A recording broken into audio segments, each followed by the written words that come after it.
I'm going to now talk about then the difference between your work and your job. Very quickly, please make notes here. First of all, think beyond your job. Say that with me. Think beyond your job. Say it loud. Think beyond your job. Tell your neighbor right in their face. Think beyond your job. Listen, most people are depressed when they get fired because they did not think beyond their jobs. There's life after your job. There's life after retirement. And believe me, nothing is more dangerous today than retiring. Because, you know, when your great-grandfather used to retire, you know, you retired at 65 and you're dead at 70. Today, because of the increase in medical science, you can live to be 80 to 85 average. If you retire at 60, how many years you got left? 25 years more and you are retired. What are you going to do for another quarter of your life? Therefore, you cannot put your hope in a job. And let me tell you something right away. The company you work for, the minute you hit 65, they already start singing the hymns. Rescue the perishing, care for the dying. Why? You're 65. They already see the young guy coming out of college who want to actually work for less. You with me? The older you are, the more expensive you are to the company. So wake up and think beyond your job. That means that the solution to your future success is not in the job you have, it's in what you're thinking beyond the job. And that's why I'm here in this session. Make a note of this. There's no future in any job. I guess those who got fired prove that, right? You got laid off. Or they only got you on 2 days work. You realize your future is being attacked by the fact that they laid you off. So you got to cut back on your standard of living.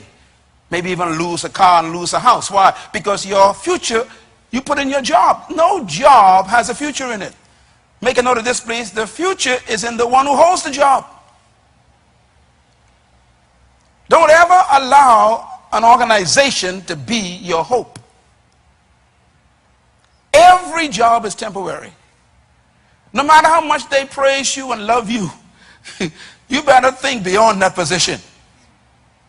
Because when this thing is all over, they will tell you bye-bye. There are folks in this room who've been retired for 5 years already. And they begin to scratch their heads. Why did I retire? Because life goes on. I'm glad you're here. And young people, please remember what I'm saying, because you got a chance to not make mistakes that older people have made. Write this down, please. Create your business in your job. Now, I'm going to explain this in a minute, how this works, because you must make yourself indispensable by refining the value you are to that job. Now, you can't really depend on a job, but you can actually make yourself so valuable that you're the last one they want to let go. And how do you make yourself valuable to a job? You become indispensable. How? By refining your gift on the job. In other words, you make yourself so important to the company by investing in your own gift that they don't want you to go. You know, every job I've ever had, if I can remember far back as I can, they always wanted me to stay. The last one I resigned from was from the government. I used to work for the Ministry of Education. Then I was moved down to public personnel, and I worked with the Deputy Prime Minister years ago, the late Sir Clement Maynard. And I resigned 5 times. Why? They kept refusing my resignation. Why? They said, we don't want you to leave the system because you work effectively, they said. You remember Daniel? You should read the book of Daniel sometime. Daniel made himself so valuable, the king said he was an excellent worker, and no one wanted to get rid of Daniel. There are some people who can't wait till you leave. Why? You're not an asset. You are a deficit to the company. There are supervisors praying for you to resign. Why? You are not a help to the company. You've made yourself a problem rather than a solution. When there's a downsizing taking place in an economy like this, the first person to let go is the one who caused all the problems. That's probably why some people are fired, because you think it was, no, they are happy for the crisis. Why? Finally can get rid of you legally and give a reason for it. Yeah, because you made yourself a nuisance. But if you make yourself indispensable by serving your gift with quality and becoming more and more valuable by solving problems for people, they won't let you go. As a matter of fact, I'm going to show you before we end this session that the key to becoming prosperous is solving problems. You are kept for the problems you solved. You are let go for the problems you create. People ask me all the time, how you doing? My answer is, I'm a solution, not a problem. And I mean that. I said to myself all the time, I solve problems. That's why I'm valuable. I'm valuable because I'm solving your problems tonight. If you want to become the same way, you got to be able to find problems that you can solve and then solve them. Don't look for a job, look for a problem. People looking for money. Don't look for money. Look for a problem. You solve problems, you get paid. So that's different between your job and your work. Let me give you the differences real quick. Never confuse your job with your work. Why? Your job is what they train you to do. Your work is what you were born to do. Your job is your career. Your work is your life assignment. Your job is your skill. Your work is your gift. You know why they let people go during the crisis? Because your skill come a dime a dozen. They could fire you because they don't need your skill, but they can never fire your gift. It goes with you. A person who knows their gift can never get fired. This is why you have to study, what is my gift? Now, our problem is our cultures have not trained us to find our gift. They train us to find a job. So they tell you, go get a skill. Remember those words? The problem is, your skill is dispensable. Who told you I can need your skill all along? Plus, if I've been using your skill for 20 years and now you are making $20,000 a year, and a young guy came out of college with a more refined skill in your area, he only wants 25. You're gone. In other words, skills are dispensable. But gifts can never be taken away.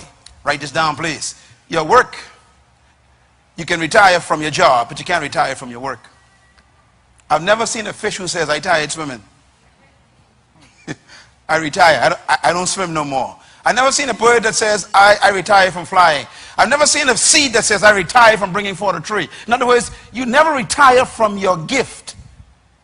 You can retire from your work, from your job rather, from your skill. And many people in this room are actually suffering right now because they retired from their skill. You was a secretary, no one wants you anymore. You're a skillful secretary, but they don't want secretaries. So your skill has become your curse. 20 years of experience as a secretary. I mean, you know everything about clerical stuff. The people don't want your skill. So you better find something else, which is your gift. Make a note of this, please. Jobs prepare you for your work. Say it loud. Jobs prepare you for your work. While you are on a job, learn as much as you can, because my justification for a job is simple. Jobs are opportunities where you are paid to learn. Can I say it again? Jobs are gifts that God gave you to be paid to learn. Don't always try to get a job you really want. Get the one that's available. And don't always think you want a job that will only suit what you really like to do. Get a job that's available. Why? Let them pay you to learn some new skills, some new experiences, to meet some new people. How many people have helped me who I used to work with years ago, and that relationship still lasts, and now they are managers of a bank, and we used to work in a warehouse together. So now that relationship has actually opened doors for me to get a loan because I worked at that warehouse. My friend is the manager. See, sometimes your job is not to give you money, it's to give you relationships. So don't always go for a job because of money. Most folks don't have a job today because they're looking for the right money. It ain't money. that brings the job importance. What makes the job important is that you can get paid to learn something and to also learn people. Is this clear? All right. Make a note of this, please. The power of work. Jobs are temporary, but work is permanent. You know, the work of a fish is swimming.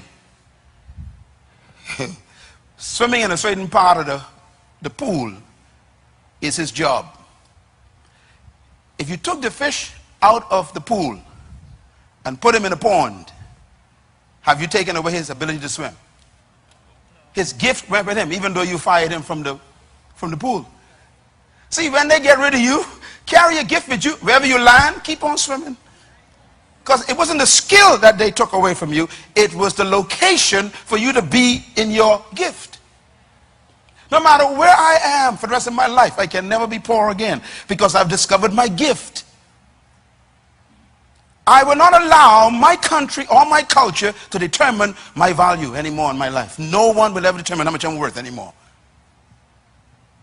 And you got to get to the point where you are free from the spirit of jobs and you ignite the spirit of work and use every job to refine your work. Make a note of this, please. You can never retire from your job, from your work rather, but you can retire from your job. Retirement is not in the Bible.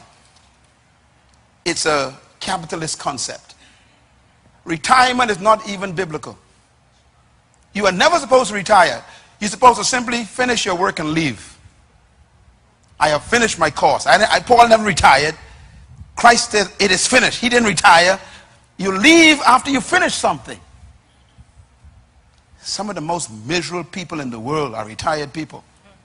Do you know why? You were never created to stop working. What is work? Becoming. If you stop becoming, you stop existing. No wonder why you're so paranoid and hate everybody. Because you ain't being yourself lately. People who live long are those who have found something that they love to do all their lives. If you can't wait to get rid of your job, it's because it's not your work. Number 4, your work protects you from your job. Write that down. If you learn your work, you're not afraid if they take away your job. When they threaten to fire you, you should say, it's okay. Why? You could take away my job, but you can't take away my work. You can take away my skill, but you can't take away my gift. You can take away the activity, you can't take away the ability. Your gift is more important than your skill.